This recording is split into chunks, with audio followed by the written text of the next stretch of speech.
Amazing. Welcome, everybody. Welcome to this new format of my podcast called Let's Talk Horses. This is the first time we've done this. We're revamping things. We're changing it up a little bit. We're going to do a pre-recorded podcast and release it at the same time every week. So my very first special guest on my new podcast format, welcome Miss Sylvia Puentes. Hey, happy to celebrate something new with you, Sarah. Thank you. Thank you. You're always like that, my friend. One of the many, many things I love about you is how much you are willing to change on a dime, which is awesome. Yeah. So thank you for being here. And I mean, we're both in Prague at the moment, traveling with some big access consciousness classes going on around the world. Hence why we're both doing a horse podcast dressed in our, designer dresses, and our hair and makeup is looking fabulous. So it's not always about, being covered in hair and dirt and all the things that come with horses. They also contribute to our lives no matter where we are, which is kind of the topic that we're going to talk about a little bit today. But before we get into that, Sylvia, the first thing I love to ask people is, how did horses come into your life? Interesting. I was actually through one of these access consciousness classes out in Costa Rica. I didn't grow up with horses. No one around me owned any horses. And at these events, there was these horse riding opportunities to go out into the beautiful jungle of Costa Rica and ride these horses. But these horses were very, what do you call them when I don't know if it's trail horses, but they were just meant to follow. And, and yet the energy of being next to a horse was quite intense because they're such big animals. Yeah. And so that was how, like, you went trail riding with some Costa Rican horses at an access consciousness class. Cool. And like, how did it grow from there? Like, what was that like, and kind of how did that develop in your life? Well, so shortly after that, another friend that had been exposed to horses ended up purchasing a horse. So she was down south from California. She goes, "Why don't you come visit?" So I remember going to go visit her. And so I had been around some horses, and she goes, "Do you want to feed it?" And I remember her giving me a carrot and coming into the stall to feed it. And my heart was racing. There was this intensity. It was like, okay, here's your carrot. And now I'm gone.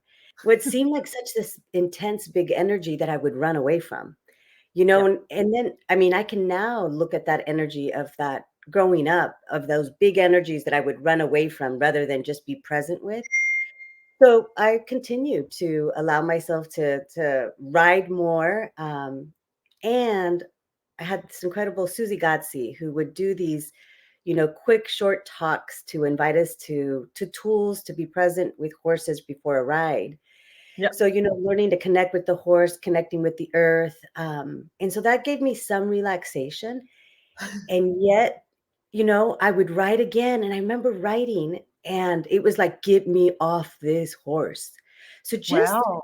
an invitation to continue to notice. And, I'm so grateful for the access consciousness tools, because I don't know that I would have ever stayed on if I didn't ask, who does this belong to? First of all, like how aware I am of everybody else's body, and the other tools of being present with a horse. So I think it was a gradual, beginning to learn that if you're jumping like a sack of potatoes, you're really not riding a horse.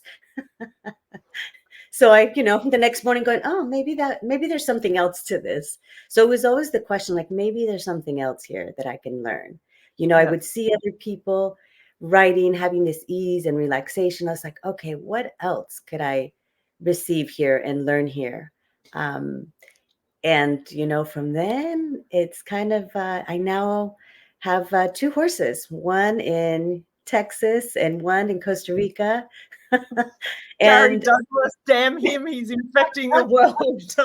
You go from someone, right, that's like, I rode these horses and I was shit scared. I fed a horse a carrot and I was petrified of this big, intense creature, to now owning one. Like, was that really through these tools that, like, what kept you going? Like, how was it for you?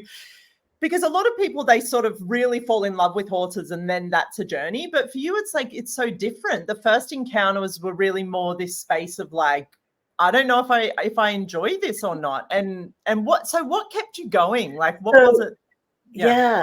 there was an event in Texas, and there was this beautiful horse, Felice, and the owner was about to sell her and or sell him. And I rode him, and he was such this beautiful space. Like, I won't move. You don't want to move. No problem. Like, he was just so chill. And I thought, oh, this horse. Yes, something chill, relaxed, won't move if I don't want to move. And because again, this, there's an intensity to horses. Yeah. Well, at that event, wow, maybe I'm okay. So there was that horse. And then at that horse, there was a couple different events that were key points. So that one, I thought, oh, wow, what a beautiful energy. Well, the owner ended up backing out and not selling the horse. And I was so upset. I was like, what happened? And then someone said to me, and they're like, there are more horses out in the sea. And right around the corner, one of the horse managers, or the horse manager at the Lazy Double D Ranch, said, Sylvia, I have this horse, and I get he's ready for someone else.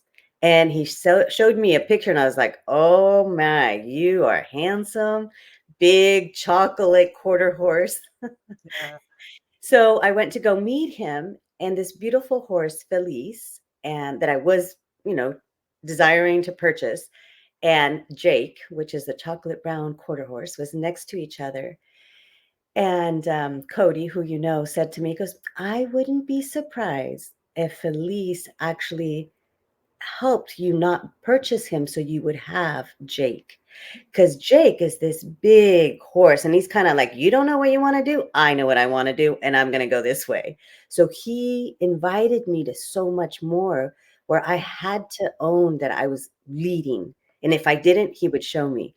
So for me, I think that was the invitation that, at least Jake for the first time was inviting me to. It's like, wow, I really got to step up, and I really got to know what I would like. Because otherwise, he's gonna go. He's gonna go left, right, or backwards, and whatever he wants if I'm not willing to have that presence. So yeah, I started to take a couple lessons and ride. And the other point that changed things is there was a conscious horse, conscious rider training. And you're one of those facilitators, an incredible class where I was translating. So the event was going on. I never considered myself even jumping into exercises. And there was one exercise that as I was translating in the background, I started to cry. And it was this ongoing release of something. And I thought, what is that? So I finally asked about it. And it was really this conversation about going everywhere else to try to figure out what to do, what to say, and to begin to trust myself and be, in this horse exercises, trust the horse, but trust my body as you lay back and relax bareback on a horse. And that afternoon ride, I was out riding in the field when all of a sudden I caught myself going into other people's heads, and I thought, oh no, it's not required anymore. And it was that first time of having this peace that I had not experienced before. It's like, oh, the thinking's not required. Going into people's heads is not required. And it was this peaceful, peaceful ride. And I thought, wow. So I guess that's what kept me going. It was all these moments of new awarenesses, new invitations to acknowledge the being, and noticing when, I would check out, because I had a couple of those where there was one good fall where later I was like, what happened? And Gary Douglas said, so who? First he was all, what? And he goes, oh no, who were you thinking of? He goes, you got to ride your horse like he's your only lover, because he's aware, and he was like, you're not here? See ya. Yeah. Go. That's amazing. So yeah, so those have been some of those, you might call them lessons, but it was like these invitations to really notice, where am I functioning from? Am I in my head somewhere else? Am I present? Do I know what I'm asking for? And yeah. And I mean, we've had so many conversations, and the thing I love that when I talk to you about this stuff is I know how much you take all of that and apply it to your life. Like so many horse people out there, like, okay, so here I'm a horse person. When I leave my horses, I go off into the world and be a person. But the thing I love about you is all of these things that horses have shown you, you very much apply to every aspect of your life, like where you spoke about when you were watching them do the trust exercise and you started to see those places where, you know, you were willing to look at everyone else and what they were doing to figure out what move to make next. But really it becomes this place of trusting yourself, right? And your body. Totally. And trusting that I know, because there was this other, and this is where in the moment with writing, and it was with Jake as well, where I was writing him and, you know, I got these advanced writers with me, right? Writing. And I know Gary Douglas, you know, is on the ranch as well. So it's like, I'm going, oh, what does this person know about writing? You know, trying to tap into like, wow, what do they notice? What do they know? Noticing their body, but also energetically. And then I was like, what does Gary know? Like tapping into him. And I'm all, wait a moment, what do I know? Yeah. And I noticed, and this is part of the willingness to also be energetically aware, because the moment I went to what do I know, I could feel my horse relax. Yeah. Like, hey, you're the one on me. That's what, yeah, I was waiting for you to get to, hey, what do you know? We got it. Yeah. Yeah. And And that space that creates in your world, because then it's almost like an opening up of you, like where you acknowledge yourself, you acknowledge your being and your body. And then the horse is like, oh, like what you said, she's with me now. And then it's almost like you can then ask the horse, hey, what else can you show me here? Like, you know, I don't know about you, but I've had these experiences when I've been on horses. And, you know, another thing that I love about Gary Douglas, the founder of Access Consciousness, and the one that's has really infected a lot of people's worlds with this love of horses that he has, and especially the Costa Sensei horse from Costa Rica, is this place where, you know, he invites us to ride as many different horses as we can. So, you know, that's one of the things he said to me, Sarah, if the more horses you ride, the more you will learn about riding. Like, you know, get instruction from instructors and have lessons and stuff like that. But it's really going to be the horses that will teach you a lot about how to ride. And I don't know about you, but you have that experience when you're with a horse, whether it's your horse or you're riding a different horse. And it's almost like you tap into their body and the way that they require to be ridden. And even in the moment, it may differ from day to day, ride to ride, or whatever that is, that their body will literally show you how to ride them. yeah. Yes, yes. And, you know, speaking of the Costa Ricense, so my other horse is in Costa Rica. So, you know, riding out in this beautiful land that even if you're a beginner and you're riding out there, you will not be a beginner after you ride once, because it's the beautiful land and the different terrain, but the incredible horses that are taking care of you as you ride, you know, through streams and hillsides. But for me, there in Costa Rica, oh gosh, the incredible gift of riding there with a group of people and noticing that space that you're saying, it's like, what can you teach me? Because one of the other gifts, and it's still opening and evolving, is this place where I go to control. Like if I think I'm controlling more, like somehow that'll direct the horse. And that's so not the case. Like there's this, we had a couple experiences. and so you know, it's a beautiful moment to explore. It's like, okay, how else can I communicate if it's not this fear of like pulling back the reins or thinking I need to turn? And I remember one particular ride where I started to invite the horse and myself to have that, call it sensitivity to our, you know, thought or our body gesture.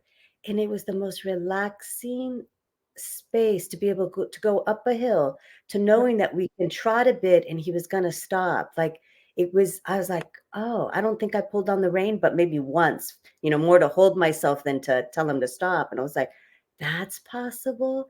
Like leading with gentleness. And if I look at my life, that's not what I was taught. You know, you lead with force or you lead with authority. And so to begin to have, it's like, oh, leading with gentleness. If I can have that on a horse, I can have that in my life. So I love that that's a so much. invitation. Yeah. Yeah. And really like learning that place of letting go of control, because I think the best riders are the ones that don't use control with the horse or their body. And you know, I love that you wound in the conversation. I think you said when you were riding Jake and Gary mentioned to you, you've got to treat the horse like they're your only lover in that moment. but it's, and because I'm talking to you as well, this is pinging me a lot about this lover situation as well, because it's also like when you ride a horse, there's a lot of those similar movements as there may be when you're spending time with another person body in that way as well. And it's such a cool thing to look at as well, because, doing that from control of your body, of their body, is also never creating space and ease and that fluidity of movement. And riding a horse in a lot of ways is very similar. This place where if you're willing to allow the control to go, to be away, and to just have that connection between the two bodies, where their body shows your body how to move and your body shows their body how to move, and it becomes this very present and very aware. You have to be hyper aware of everything, but you're not in control of anything. No. Yeah. Which is such this interesting dichotomy of like, what? And yet every ride will show you something different. I recently noticed, when you mentioned bodies, like I'm one is really aware of bodies. And, recently Gary Douglas in a class talked about where to hold on. Like if you're like that inner thigh space, and I had heard that before, he had mentioned it before, but he actually he pointed to it, but then he made this gesture, this gesture of like, oh, like that spot, because I've invited many people to perceive that. And he said it with such this energy of like playfulness and sexualness that my body got it. Like it was like, oh, I got that. That sounds like fun. That the next time I rode a horse, I was on my horse for the very first time. And I think I sent you a video because I was like, Sarah, I galloped.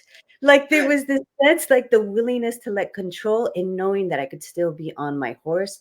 What a beautiful experience. And I thought, but it was this fine line, like I can't, I shouldn't, that control, and then letting go and knowing that I was on my horse and that we had each other was the most beautiful experience. That real togetherness of like where two bodies become one. It's like this place of, and I love, like you've mentioned a few times, like this real subtlety with riding, like this energy of like, because, and I mean, I think of it like when I'm riding my horse, like, when you hug someone, right? And you, like, if you receive a really nurturing and gifting hug where the person comes into your arms and you come into theirs, and then you have a hug of someone that hugs like a bear, that real squeeze of like, come in here and I'm going to like squeeze you half to death. I'm kind of like, that's also like for me with riding, where sitting atop this animal and having your legs wrapped around them in this way where you are almost like hugging them in the most like enclosed way, but so gentle, like there's such a gentleness. And again, because I'm talking to you, this lover scenario keeps coming up, and it's really that it's really that energy of like of like nurturing, caring, kindness of, and then the most subtle movement with your leg, with those muscles on your inner thighs, with your hands, that the horse will perceive that very subtle change and be like, oh, okay, now we need to move this way. Now we need to move this way. Now we're going to speed things up a little bit. Now we're going to slow things down a little bit. And it becomes like this dance, really, like this beautiful dance that you have with them. That's, And it's really sensory experience for your body. So. Yes, but I think you described it beautifully. And there was an energy when you talked about that kindness, that nurturance, and that's an energy that I've received from both horses that I didn't grow up with, and I might go into tears a bit here, but it's been another incredible gift. You're like, why two horses? And how often do you see them? It's like there's so much to receive. And I think I started off with Jake in Texas. I usually would come in, would have a short amount of time. I'd ride, I may wash him, I might not. And then I would leave. And there's one moment I was waiting for someone else and I hadn't scheduled anything, which is always a surprise. And I gave myself that space to be there. And I'm petting, right in the front of his head. And there was exactly what you just described, where he totally just received and gifted me at the same time this kindness of receiving that I had not allowed myself to receive. Yeah. And I get that that's the very first thing I noticed with that first horse, Felice. It's like when I was thanking him, there was such this receiving that he received from me, and I'm all, oh, like someone's actually has this kindness for me and gratitude, and they don't expect anything in return. And so having that with Jake, I was like, wow. Walked him out to the field to, let him go out. And as soon as I released him, he didn't run off. He turned back and came back to the fence. Because I think I was leaving for maybe like I wouldn't see him for another 3 weeks or something. He came back like again to say, like, thank you. That was pleasant. Like, and it was like, oh my goodness, that's also available. So it's a big of a horse and the energy. Yes, be aware. And there's also, like you said, this nurturance and kindness that's available that I get has always been there for me. But for all these reasons, those walls and barriers and separations, that sinking into that with him. And I just recently had with my horse in Costa Rica, Fantasia. She's pregnant now. And I went to go see her out in the field. She was just there with a couple other horses, and she didn't move. And she just, as I walked up to her to say hello, and she was just there again, totally receiving, grateful for me in this peace. And I'm all, wow, that gentleness is available. Yeah. And really looking like from the beginning of the podcast now, talking about when horses first came into your life, right? And it was sort of like almost the opposite of that, where you had this like super intensity with them, which I think a lot of people have experienced at some point when they've been around horses, but where the moment you're willing to let them in and to be like, hey, I'll just receive you as you, like even the most intimidating and scary horse has all of that gentleness and kindness in their world as well. Like if you just let them in that way, and it doesn't necessarily mean you have to go in the stall with them or ride with them or anything, but just to be in their presence and to acknowledge that that's what they are as beings is like actually in a lot of ways very similar to us, that we can be these intense creatures and have these different things going on in our worlds, but really for most of us, at least especially the people that I'm fortunate enough to have in my life and get to talk to on this podcast, really the core of our being and our essence is that of kindness and caring and that nurturing that we desire to have for ourselves, and that we also desire to have with actually everyone and everything on this planet. And it's why I'm so grateful for horses, because they're, for some reason we just let them in a little bit more than people, but they're teaching me also that, hey, if you can have it with me, maybe this is something you can have with everyone. Yeah.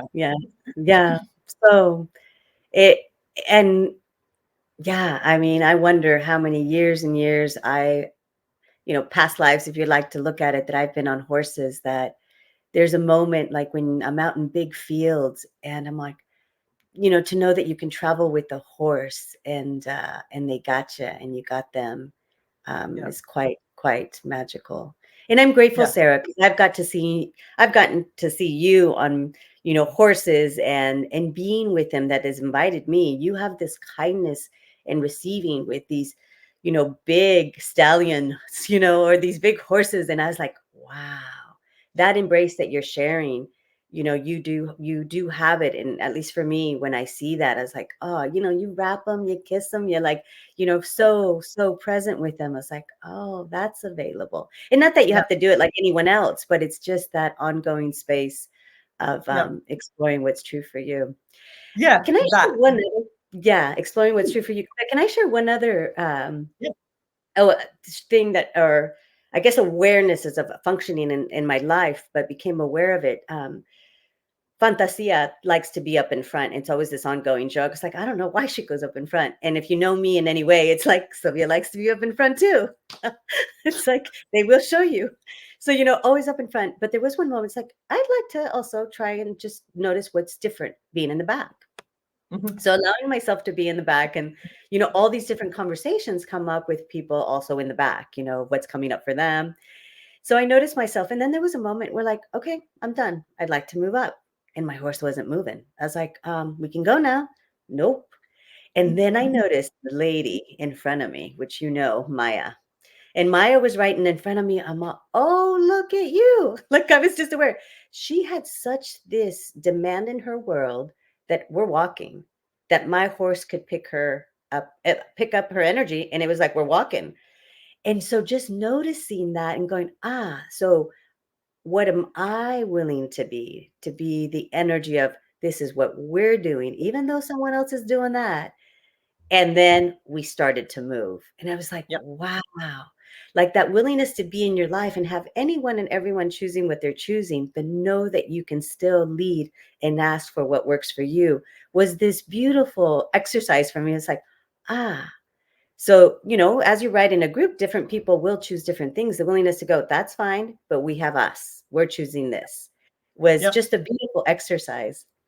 Yeah, and it really circles back to what you said at the beginning as well, when you were on those excuse me, first rides before, when you were sort of more of this novice rider, where you were really in that same situation. You were super aware of people's bodies, and because somewhere in your world you were like, I should be nervous right now, then it's a very interesting to then see where you will find that energy in everyone else. So, and this is where like every ride on a horse is really such a cool, and why I love the tools of access consciousness, because then it actually starts to put some sort of like cognitive words to something, to be like, oh, so what's actually going on here? And you start to become aware of just how aware you are.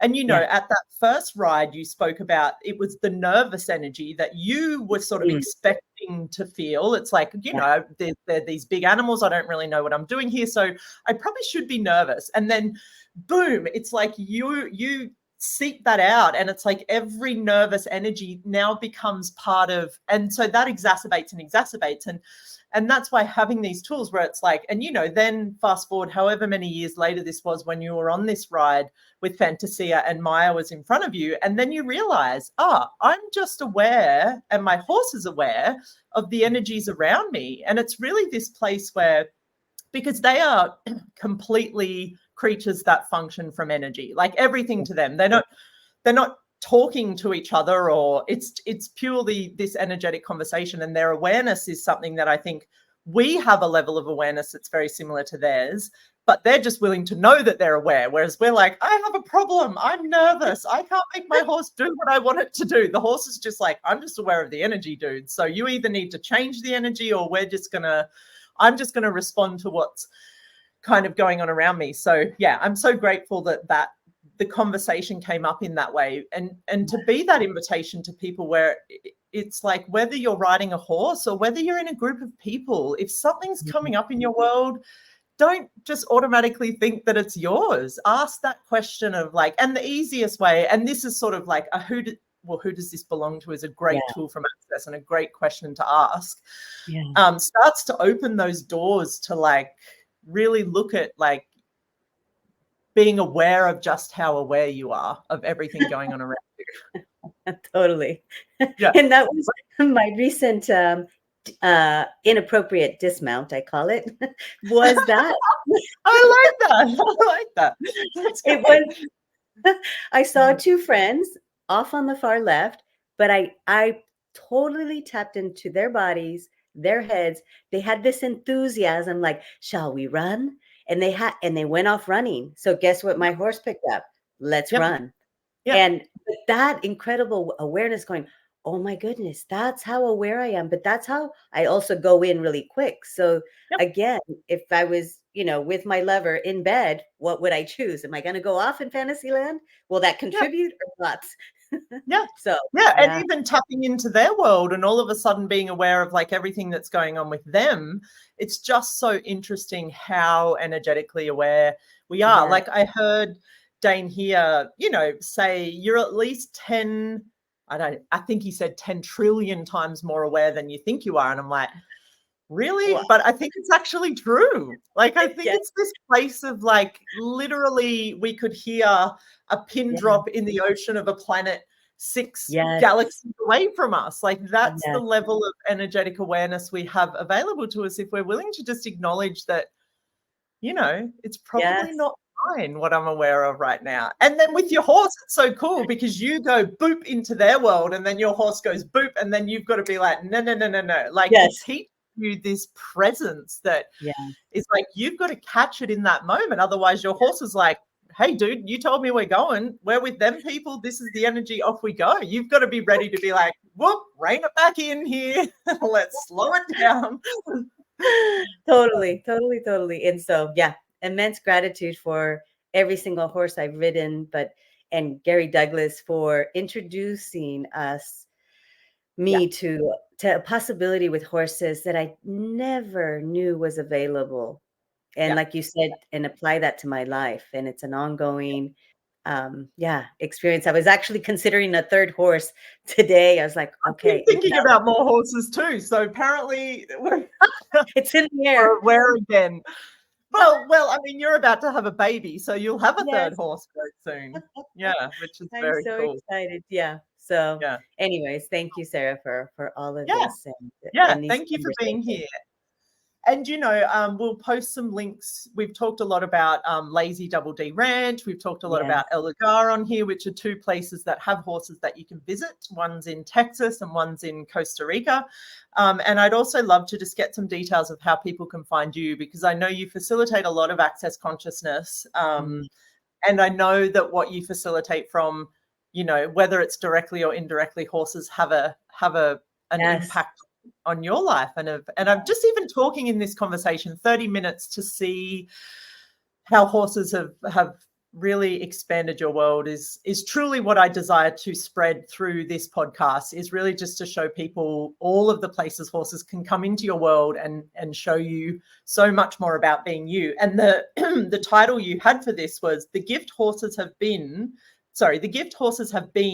to being and having more of me, which pretty much is this whole 30 minutes summed up. So I'm so grateful for you. I'm grateful for horses. Thank you so much for this conversation. And thank you for watching, guys. And we'll see you next time on the next episode of Let's Talk Horses. Thank you, Sylvia. Thank you. Bye.